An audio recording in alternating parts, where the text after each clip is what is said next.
5 steps to overcome procrastination.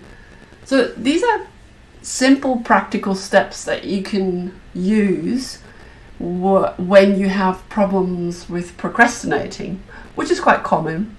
But if it becomes a problem, sometimes we feel like, okay, well, what do I need to do to change this? How do I do that? How do I overcome procrastination when I have it? So first of all, you clearly identify the beliefs. So it's generally what we believe, the excuses and the unhelpful beliefs that we come up with. And where does it come from? So for example, maybe we want to control a situation, we're fatigued, we have a sense of perfectionism, or there's a short-term payoff to procrastinate.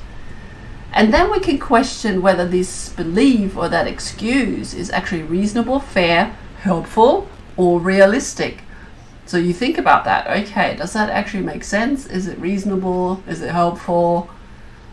Most of the time it's not. But then you identify the negative consequence of having this belief. So when my belief or my excuse is not helpful, what consequence does that have? What's the negative thing that happens because I believe this and have that excuse? From then on, we can go to identifying a more helpful belief that we could adopt. So what's an alternative, a more helpful belief? And then you try it out. You plan to put this new belief into practice and notice what happens.